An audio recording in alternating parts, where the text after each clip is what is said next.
Bonjour, nous allons voir aujourd'hui le carburateur du motocutter, motobineuse Iseki, motocutter Iseki, le KC4F. Alors, avec un moteur monté avec un moteur KF340 ou 345 en principe. C'est pratiquement je pense que ça va être le même carburateur. Donc c'est un Mikuni, un BV18. Voilà. Avec filtre à air à bain d'huile. Je vais vous faire voir. Je vous éloigne un petit peu. Voilà. Il y a le niveau d'huile qu'on voit là. Alors ce carburateur, il a pas mal servi, hein. Il a une quarantaine d'années. Vous voyez que vous avez des traces de volée de gaz et des traces beaucoup d'usure sur la tringlerie du fait des moteurs qui pompent souvent là. Vous voyez, et donc je vais en profiter pour le démonter. J'avais commencé tout à l'heure. Je les remets en place pour vous faire voir. Voilà. Alors, là, je vais mettre un petit peu. Alors déjà, vous allez voir la cuve avec son joint, sa vis et son joint. Attention à ne pas perdre le joint. Vous avez la cuve. Vous avez ensuite donc votre flotteur avec son pointeau.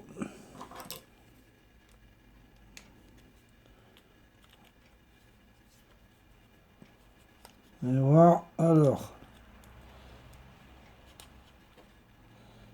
Est-ce qu'il va sortir? Ah, j'ai pas ma petite pince, tant pis. Je vais me débrouiller avec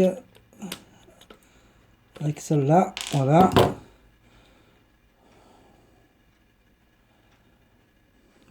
Voilà.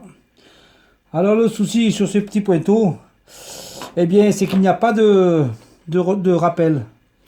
Si jamais il coince ou autre dans son puits, eh bien vous n'avez pas de rappel comme les Honda, voilà, comme ça. Il faut penser que ça remonte à déjà vieux.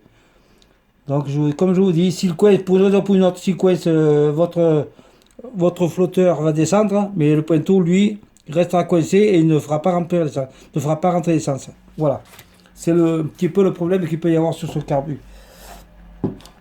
Il n'empêche qu'il marche très très bien.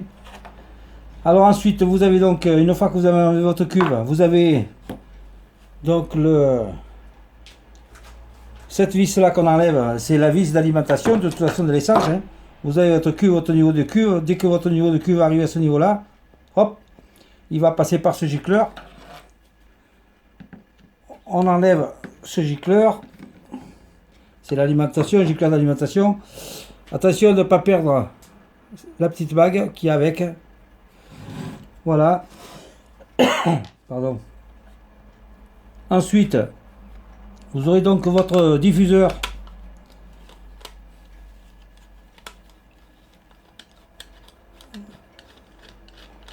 Vous aurez le diffuseur que nous allons... Alors, pour pouvoir le sortir complètement, il vous faut mettre un petit tournevis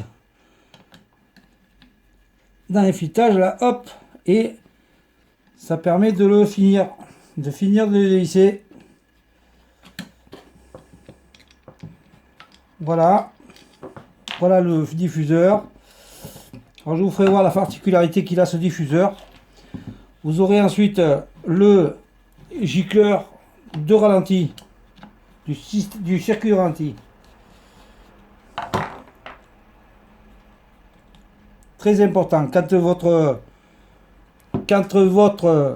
moteur pompe, comme je dis toujours, ça vient la plupart du temps, 80-90 fois sur 100.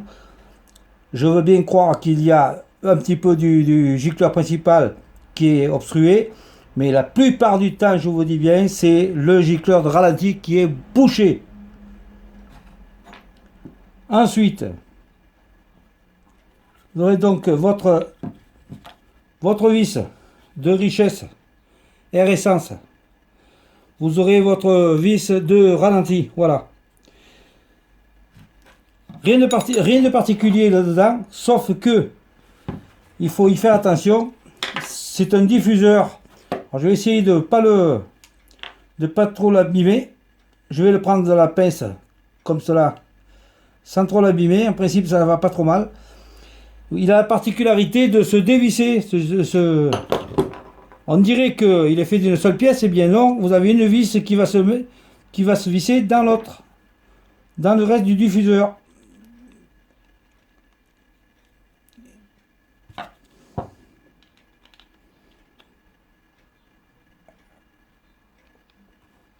Voilà. Il faut y faire attention parce que vous pouvez très bien démonter un carburateur et ne pas le voir. D'ailleurs, vous pouvez le constater, je vais vous dire comment vous le voyez. Vous le voyez parce que de toute façon, le trou, vous avez un trou débouchant là, de là à là, tout débouchant.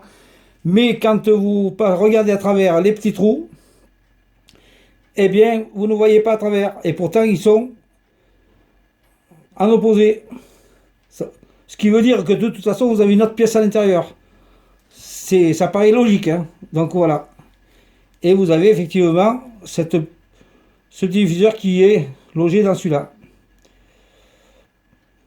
Voilà.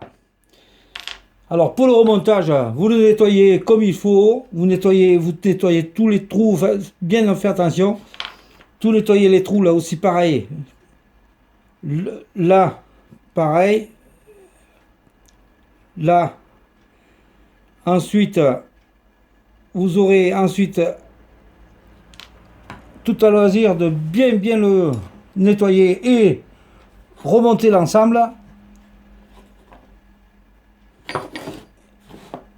Voilà, en espérant que cette petite vidéo vous ait servi pour ce carburateur, parce qu'il y a très peu d'éclatés ou quoi que ce soit sur ce modèle-là, sur ces modèles-là. Donc je vous dis bien, une vidéo c'est agréable quand même, malgré tout, d'avoir cela sous la main. Il faut le savoir. Voilà. Eh bien, bonne journée. Merci de m'avoir écouté et au revoir.